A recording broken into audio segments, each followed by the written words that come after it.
Kebetra near Madonna and society. Because the economic situation of this country keep worsen, and the most annoying part is the rhetorics, as I say, because already Ghana for have seen enough, and hoping some managers of this country will find better language be as a be on betimia kasa in the tone. A bit me mom for Boatom William, but consistently, because I keep telling you that we don't have leaders. Sometimes it's very hard to say, but we have assembled jokers and I hand the political powers to them. Jokers. Oh, so where it matters, as I say, Kenyans as a much any panel, and they speak in a language, a very, very, very annoying language. And me assure say it's part of the topic, so right. A banking sector cleanup victims. Now, here's the finance minister, Kujina UK. On a political platform, now Tiensemuna Ujina platforms are sometimes you begin to wonder the kind of mind that modern and Alaska they breaking the camel's back has to do with and they are now man for free say a nightmare, it will never happen. And I know me try to Facebook, me say the current version of MPP has become too dirty either to entertain or to ignore. Either to entertain or to ignore. Yes, because I don't see any person that any reasonable mind that or better knowing Napo as a person or ever in his widest imagination would think say that guy is fit for no other position like a vice presidential slot. Come on, me say it's an insult to every single intelligent person in this country. A nomination of Napo is an Alaska. It's an insult to every single intelligent person. The word intelligent is underlined. So for the gullible masses. Is cool, you understand? But Alaska, I'm telling you, unless you don't understand politics. Okay, yes. So, over this weekend, I am very, very angry to be very because I'm free say Ghana politics. I say, but to get to this extent, and you don't worry, you will come there. Ivan Chainos and Altenica, Louis, Alaska, and I am Wonka, and me Kumasi from me do my late. You know, me catch and say, "Oh, mommy, another day."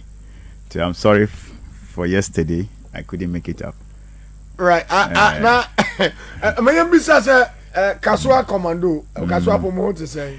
Nyamia dum boy ba ko na o machi no say suspect no na em say and then some de ne court. Okay. Nti ye go so ye beji no. But Jumani de go so ono ahun say seat ni there no matter what it is 2024 she's going to lose that seat. Temichia me parliamentary candidate Felix Nakoyo ene me mpanyimfo nyina wutu senya na wo mo tie me nyina. Right. Shall bibia. After Louis Abojo and Auten and Kana some share discussion nasia.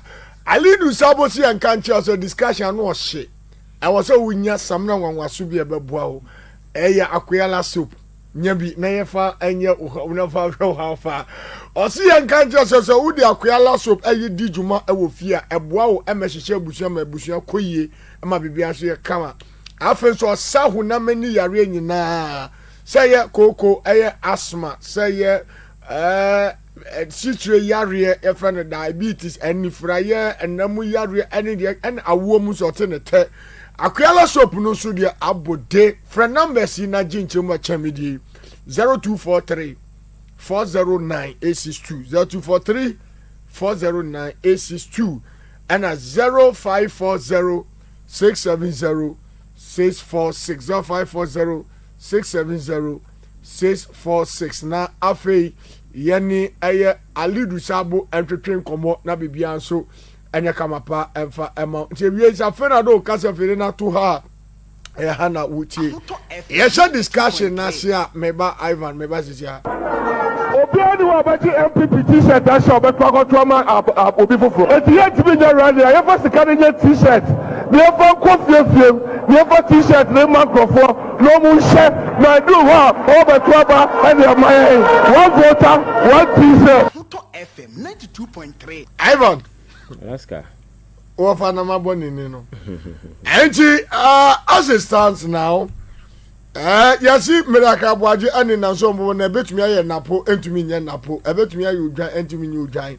For now as it stands now as you brought up me presenting napo as running mate for 2024 and now yasi what equal pa we say we no enche adwini nyansasem ade yanko Alaska the dika menchi abi na menchi what here for. Etie for Joso. And say obi a what here maybe I keep telling people say presidency is a very serious business. Because whoever becomes the president of the country, whether you voted for the person or not, the person carries the soul and the heart of that country. And whether the person is intelligent or not, whatever he does virtually affect Obia. If you want to have a picture skill understanding of this assembly makaya to any Akufo-Addo presidency whether you voted for him or not, the policies and the decisions, whatever biano, virtually affecting almost everybody. So political parties, Alaska, and private institutions. Right. They are public institutions, general public, no vested interest. You may be a supporter, you may not be a supporter. But because political parties form government, and the government, and running the affairs of the state, every single person in the country has a vested interest in what happens within and out of every political party. So when I want when I politics, I say, because if you understand politics, you know, say it's a serious business. And Alaska Makacho leadership, we see you've gone through a lot of troubles. Ghana for your hope is the next line of leadership, political party are our your friends had the potency to win elections, or at least present candidates here. And one me you share the name to say, oh, say na unko ya ochina possible say in an event this person becomes president, and you know say things will work out. And you see presidency, Mr. Trust is very, very important. And wow share CNN beer who say in America first time first time debate for 2024 elections air Trump and Joe Biden. CNN and they organize your friend say that particular debate. And Obewa follow CNN in recent times via know how biased they are against Trump. And the Omokwaje sa first lot na be debate no wadwe ne so omoko good Trump animase. Unfortunately in Alaska, omoye debate in we no.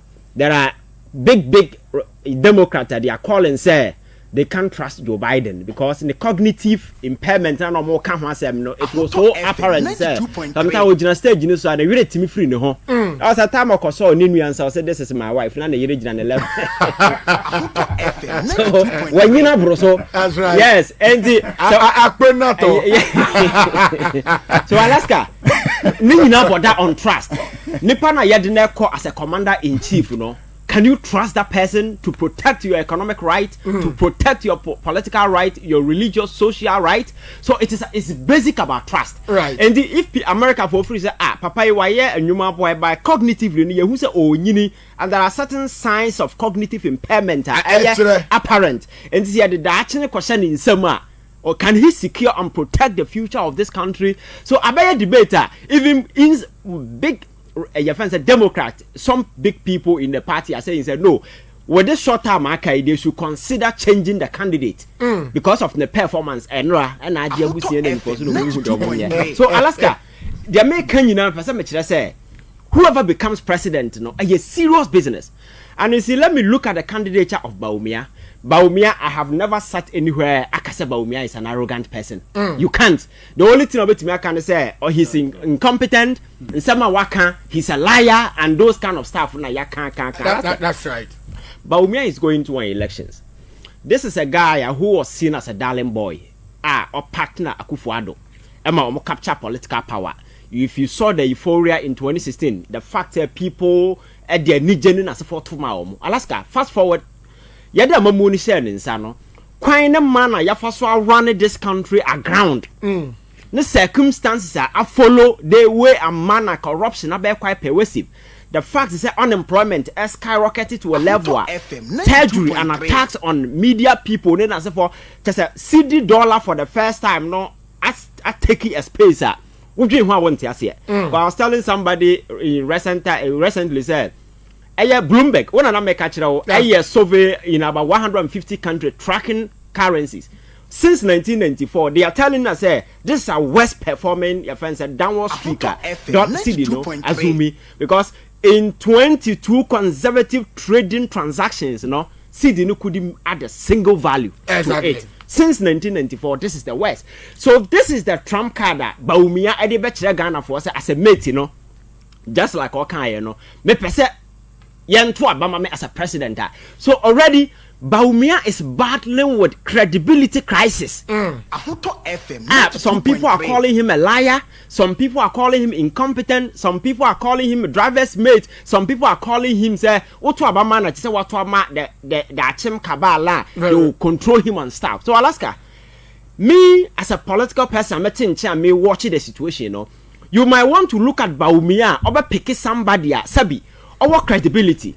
Somebody our certain appealing factor bia obia or nebuafu MPP kra no hwe Bawumia running mate na okay say men to aba ma Bawumia metimi ahwe ne candidate na nim na mato aba ma no because Nels Mahama situation in 2012 I think that was the situation. Exactly. A lot of people say oh your friend say Melsa wanyini he's aging, he's sick, blah blah. But when a running mate, then Mahama was a young guy. I was okay. Ne running mate, no way. That was 2008. Okay, thank you. So Alaska, don't sit anywhere and say who partners who is not an issue. It is. And Bawumia with a tattered credibility. No? You know what? Tattered credibility. Because people don't trust him. So the best thing you can do for yourself is that you look for somebody within the party. And nobody can convince me, I say, within the MPP, there are no intelligent, credible people to partner Bawumia.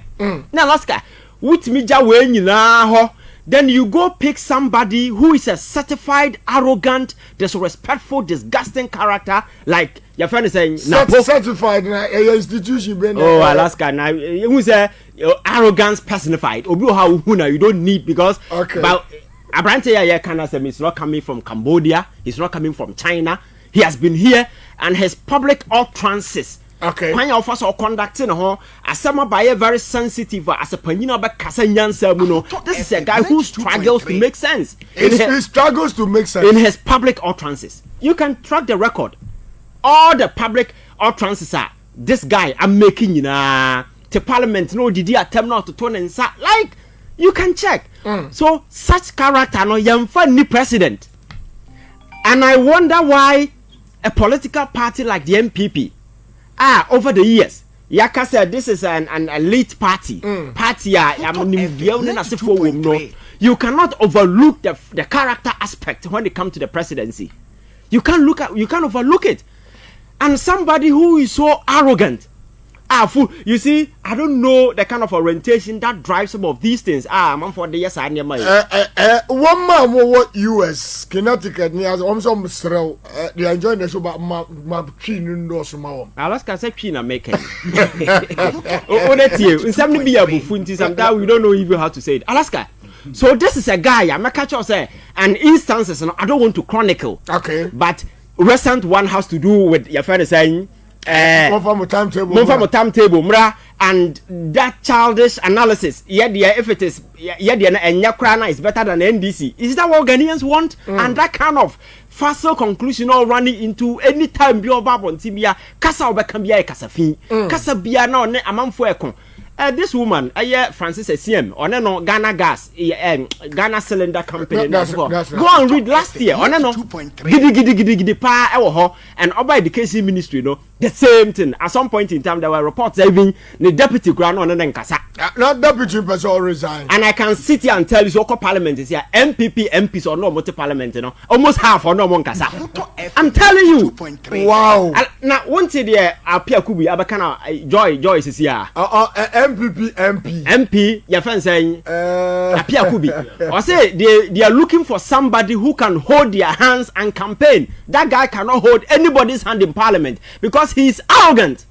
Somebody who is so full of himself. He thinks he's better than others. And such person cannot be president. Alaska, now arrogance, no, we had a Ghana for. Because that is the filthy characteristic. Yamfani leadership position. I keep telling people, Alaska, so we are branching now, we are buying us a witch. It is better to marry a witch than to marry a disrespectful person. Oh, yes. Ivan. I'm telling you. Speak to a majority because, as I told you, we have not been consulted as a caucus for us to state our position. But me, Apia Kubi, you can solicit my view on that. If it was for me to choose, I would choose him. Why? He's not my preference. Me, yes. Apia Kubi is saying that he is not my preference. But that doesn't mean that he is not qualified. Well, if there was an opportunity like that, I would express a candidate, however acceptable or otherwise, to our presidential candidate. I would want somebody who will be open with the people on the ground, who will be able to deliver the votes, and who would also submit to the presidency, and who will also be important in bringing parliament closer to executive. I would probably select somebody who is more acceptable by the generals going to the war, the parliamentarians. We should find somebody who, if the presidential candidate is not there, he will hold the hand of a member of parliament and go and conduct campaign in that member of parliament's constituency. I don't see that happening in this equation. He cannot hold my hand. So why would I say that I prefer him? He cannot hold my hand. Ne yonko MPP MP. Me na mekan ya bakasa me na mekan no. So that is why you have both voice. No ne colleague MP. Our MPP no ne to parliament. In some our can nyina kire say the guy is arrogant. And for that matter no, ohun say oya fit to be president and also to be running mate. And you see, the reason why I'm saying this whole thing is an insult to every intelligent mind is politics now are cheaper to a point where characters like this can pop up and say I want to be president. Is that how low Ghana's presidency are descended to that particular level? Because I am not saying that within the MP, you see, it is not about you being that a man for must say, so what do you care? Your friend is saying, now so call election now open. Nobody is be opponent. That's right. And I care because political parties are public institutions. And then election will come, the likelihood say either NDC or MPP will win is high. Exactly. And when they form government, whether I like it or not, it is my government. So I have every right as a citizen to ensure say they put credible people to elections, so that when that person wins the elections, I know say whether I like it or not, the person is my leader. So you cannot say what do you care? And then yes, I am and I want to politics. I say now last me catch say arrogance yamfa ko bia is the reason why I always advocate say it is better to marry a witch than to marry an arrogant, disrespectful person. Because Sankrofon yamfa mun ko bia, and I'm coming to give you chronology of event. Alaska say you can't arrogance in way. There is no single arrogant person. Young tam position mana. What me yamana ye. First example, me take you to Kumasi. Club non for Sante Kotoko. Omo coach don for Prosper Nate. Ogum. Not Chade or Kenny UST. People who know him go and ask him. He's so full of himself because he thinks I'm a doctor, blah blah blah. Anti school no, who's a lecturer, you bully student. But moving away to a corporate world or meaty footballers are at age, every blessed day you know more. And you know the response are over. That's right. And that his student, one of his students about one time say, now he was teaching a class of 23 people. Now no beyond Kasao class. Oh yes, this is a lecturer. And look at how pathetic Kotoko has become today. A class of 23. Yes. Last year, ono Kotoko ni players almost bear 20 the on back a club num. Officially almost bear said details. Almost bear 18 wa power munyina. So that is, if you're arrogant, you cannot get results. Right. So that is why he's struggling there. Second, me am a club Accra House of Folk. Why is Accra House of Folk struggling? Because people at the helm of affairs are so arrogant. You know him. Although Timiko radios know the supporters are telling him. Although Teo Sahwine. And all friends say, Odote, whatever. Alaska. What we feel radio so. Not supporters now. Owners of the club, but you need to show them respect, Not all to phone and as for. This is a guy who went to King's Facer. He was sacked. He came to Accra House of Folk. He was sacked. He went to MPP. He was sacked. He became MP. He lost. This is his track record, and he stands on radio and speak anyhow to people. What would the Accra House of Folk a grabbing relegation? Exactly. Arrogance, the fruit to a bear. No. I'm telling you all these things. Then you look at Akufo-Addo. That is the chief arrogant person. Oh no, I'm giving you say analysis. So politics, comparative analysis is very, very key. Alaska, right. Then you come to Akufo-Addo, who had the presidency now. Then it gives you a picturesque description of what arrogance can do to people. That's just a Ahomasona hand time. Ahomasona hand time as a we are coming to me am pedia I'm better than people then as a for no one kasa wohwema another character who na arrogance a draw with him slow su Alaska now you see make can win manya you know I don't know for some say you know the sector hono communication ministry hono one who say asumdwa ba hoda da bia na we I said to say I want MTN 40 ways regarding your fence 4G network in as a phone. That's right. What's that for Vodafone? Telecel. And I want 80. And I was other private place. No, I come more boom say omo air bar yet 5G. MTN no ye major player or Nigeria. Or no other mafab. Enkwa awo out 5G or Nigeria no. You turn us in China. That is what arrogance does to people. So Alaska say Obi Kofa Obia ba me. I don't have anything against him. Minimum, I have never even met him. But you see, I have a vested interest in whoever become president. Oh, me Kosiano Eva. Oh, me pa. Oh, me. No, Alaska.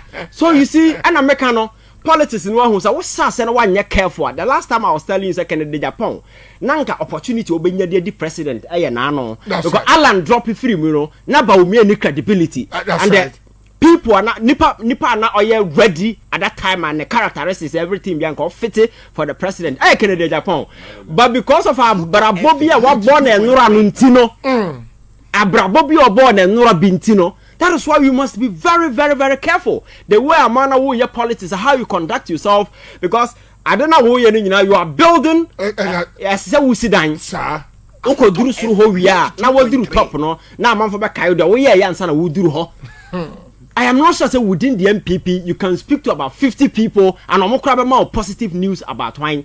This guy Napo. And again, in some more kind of your mama flag and as for say numpo there and your mama t-shirt and as for no crowd with you and then side of those things. What I say, but Alaska that narcissist behavior like I'm better. I like Okasa looking down upon everybody and you see.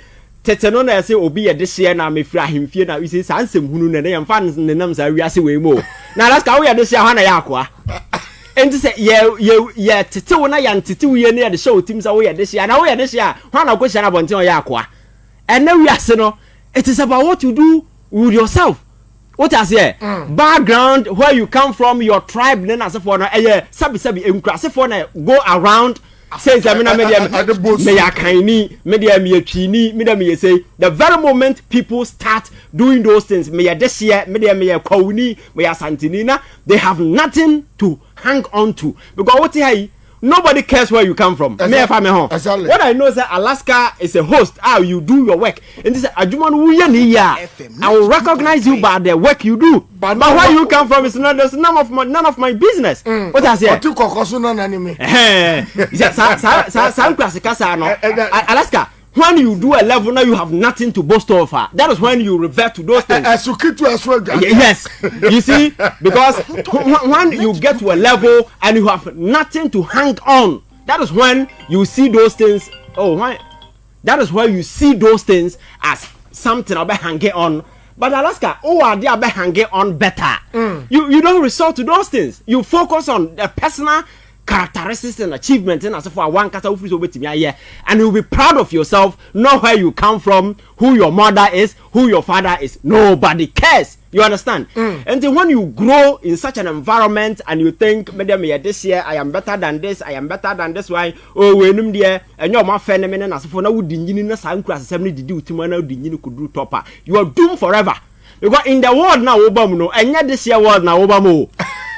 Na Accra ha na fa this year bi ho exactly Accra ha yeti ye by we this year bi fa ho na wo na to aduane mo bi di can you tell people into the this is a world of struggle obi ye de obeye me go school ko me your chini Alaska na me ka say when you have you see your places are very wo betimi aka sa na ma no me free ha depending on the circumstances na se for no but baby those things are not called for na me free na we free for bi ho and that video be so Alaska what I'm saying is arrogance why exhibit in his own constituency now with him na send the constituency obi kwa kotu no that's right yes Dr. Mankwa Soloya Mankwa contested him and wanted to even though he won a chance it's not well what has here and Adia biaba bedru ende. I'm told say officially it's not confirmed. That's right. I'm told say Baumia na submitted dino adakakoma your friend say Akufo-Addo. Na MPP Council of Elders say omo iota of friends any fiber of respect within them. I'm expecting say they will shoot this name down. Because you see, if they allow this guy to partner Baumia already, the credibility is shattered in as a former. I will not see and I will not sit here and celebrate. Oh, then they are presenting a weak candidate. I don't want anybody to present a weak candidate. That's right. Present somebody asabi. The candidate will not insult Ghanaians because this guy is an insult to everybody. Oh, Alaska. Tiyo mame. Now wow, so muska. Now what's the school die? Now we employ a teacher. Diploma de graduate teacher man now we employ. Yes, yes, we in Finland. Finland PhD for the child or nursery school because that is the most critical period in that child's life. Get the diploma for it. Diploma for no. Omuko college, you know, they went with the worst results. I went to be uncle. 92.3. What yo education minister knew or kasat sese bi akora. Alaska, these are teachers who would diploma and the core school. Now I say diploma for no more the worst. Come on. Yes, Alaska. This is Penny now crying Kasao. This is Penny Education minister. Yes. This is education minister. You see, language and for communication is very, very important. As someone what can be factually correct. What I say. But you see, as a minister, the way a man I will become as a best person. That is why I'm saying is that this guy always struggles to make sense. So if diploma is nothing, our educational sector, why do you introduce it? Na Alaska. Na ya kasi ya church and someone can be church. When I saw no doctor no you also a dentist. Doctor no ya na dentist no ya. Obi bisa doctor PhD kure hunsu na doctor ya tukaka. Alaska. Kaka doctor. Yeah, church and someone also a dentist so also to say. Now you see some of these things are irrelevant.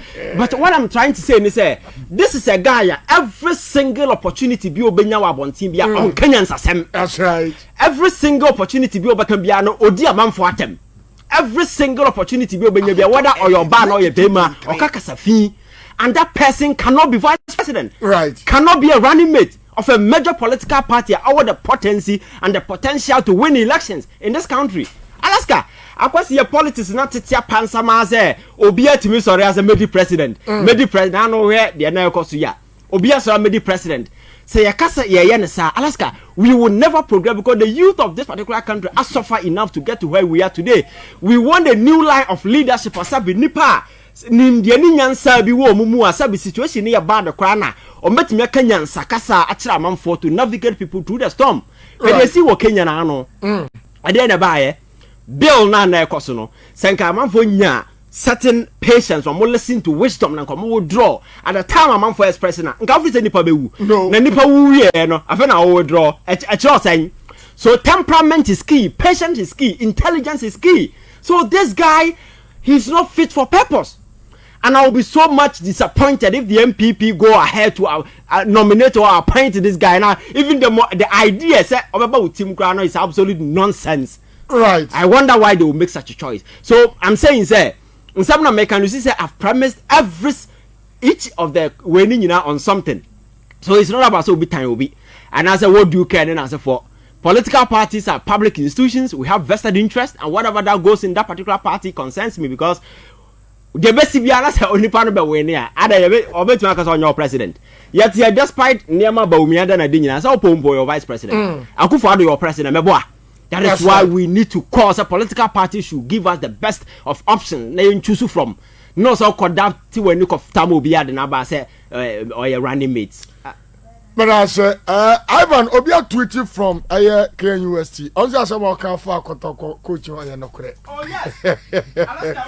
I say, men kasakwa. Me coach your team cover 20 players. Deba, or not a cover over you. Right. Now in the middle of the season, I say, or me a politician, no, only supporters, no coach, play and kasa. Coach you when you know club PhD or them crowd 19 years and I cannot cry. Now PhD man will be make us a PhD. Alaska. Ivan Napo. Give us P capsules. A memory. Manum bia ye bememua. Kani metutu ya na minkuma boa sese die. Betu asa kum menia G. Give us P capsules. Give it to me, baby. Give us core capsules ozwe. Emane meme nyina akoko yade. Sisi yade amamanya yem timotete womo no. Yedro no. Manum bi amama de me ho. Give us core capsules. Mrs. Moye ding. Give us core capsules. I give it to you, baby. You give it to me. Oh, yeah. Hey. Give us in row. Amen ni jia bebusiemu papa. Na bema ka give us P capsules. Eni give us core capsules bomu nom dia. Na eni jeni ahode no. Wabrudo. Give us P capsules. Ememe wadi ifiedu watwede kronkwa na efa. Give us core capsules. Apemfo abatra womo menufo ne nkwada wo ne ifiedu mienu nka ho. E wo drosto bia motofo nko Give us Herbal Center, Teshi Mobile, and Teshi Adriami. Phone numbers 0543 222 470 and 050 68 FD Ashusha Sa Ejedi Enkrato Imu Agyapong mu se eye. FM 92.3. Right, welcome back and live on the radio. I'm on 92.3. It's about 5 minutes into 4 p.m. Just in news about the Honorable Kwaku Kwatin, Member of Parliament Edema Obuasi West, or Chairman Edema Finance Committee of Parliament Oma Jeff in Sem. Obekaya Omomano appointment and Oka said there be or minor say you do no or prefer say obey any parliamentary duties. Yes, okay, so person near the court down there. And the I won't read now when you're the far way when you're Jeff in Sem. So as it stands now, no, Yaji at the F in Sem. Na set aba or say Alaska the Dawn. Baumia o tran tro craching bunsam. Baumia o tran tro craching bunsam. Na sani pay and baba baby yet we are na imano enim and na osi kwaku kwatin omoyi nitwasi ekonwa ono sinidia or the aba enono. Maybe I call Louis na mbo tie we mami. The two opposition we catch baby say that one bell. Sabe fakita see defense issue. Kumasi flood the issue. The finance minister gave mistake. Not the same. Mr. Really do Kumasi fall on a demonstration. He who comes to the equity table must come with clearance. A government has brought a fair and a rational budget. FM 92.3. I don't say once so. Oh, we see me. I'm very on Kenyans. I say he struggles to make sense. Every single now some working trouble we no kakofaba. This is minister of scanning your misika. So assuming sir obey vice president, chairman of the Chronology team. It is obetu the whole region no akase me yimofi. Yes, that is his nature obetimi because that is in the character trait. So some na can you say obi tan no. That is who he really is. We need to get serious. Right. Come on. But I say Luis Alaska. Yes, Doctor Okita PhD Huso na Doctor Otukaka. Me da say, me da me tie for say. Say Baumia appoint Napo as a running mate. I'm say Baumia na kasa, to be honest with you, say he has failed in everything. Even in the selection of the running mate crowd failing. Because presidency is not a place could diagro. Because it's a serious place who take a decision, it affects everybody, irrespective of or your new political party and also one your new political party. Until we look at a certain criteria and some other point to be to the office of the presidency. Right. You have to be emotional, intelligent, or mature in your thinking. And just say 1 2 now willful. Until me more list to be number a church. Ope presidential way intina odimrika kwakwa ware na anu ada nne na look at this when you're 56 yes I know go ware no odimrika kwakwa ware last year November as a movie na yehwe na dem kra say me as a movie odimrika kwakwa ware because so much the boss of the man in tia no Ivan now glad I'm a before me I have never been me like me boomfu say that as a mood do as a grow be na yedi Napo oh Alaska wouldn't dem why I get so angry me sorry na me share news far Abra na your friend say let be hosting me you feel on friend something na occur as a panel na occur any behavior not the new far no so those old tapes no kopena hwe right young girl you know oh me kai di na ka chiro sisi a me na say on the sake Kennedy Agyapong from news far those times Matilda Santi that's right that's small right. slim girl And two, the person must be unifier, bringing people together. The person must be very competent. And I say nipa and say so ye tribal and I say tribal bigotry. And I say nipa no obrani ho ase and say nipa ni trimu odin. But you share this criteria ma mention say sia no a Napo and qualify anywhere to be a running mate. Because ye tribal bigotry. Because Usha Keta defense way now boss is siano. Voter region and a problem no war. A po a yiri nipa. Now minority for a suggesting more say any woman fa Keta defense no ensure budget. And for 2022 budget. 2022 budget. Or say you people are in minority. Say mobile no voter there. And you may call on the Ashantis to go on demonstration or your tribal bigotry. Such a person is a dangerous person to a democracy. Anti say Napo was subainu. Now Baumia has interest in him to appoint him as a running mate. Then Baumia is as equal as Napo. Because or see if you look at the appointer and appointee. Nanado appointees ni bebre a failed. Sana Nanado himself is a failed president. Into Usha Bibiti say competence na. Also co education ministry Napo oko printing sexual books, gay books, Emma school for.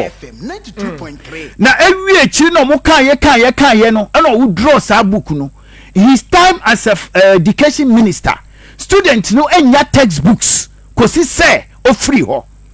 Into Usha Napo ni suni ni ban biara owa, he doesn't qualify to be at the office of the president. Into Usha nia Nanado Baumia ye no a very dangerous. Also bi o wakoma or you very wicked. Nti wickedness enyama presidency. Yeah, you saw example as Nanado being wicked. Also Nanado egu banks pro NDC banks nyina. Right. Because he's a wicked president. As well as Baumia.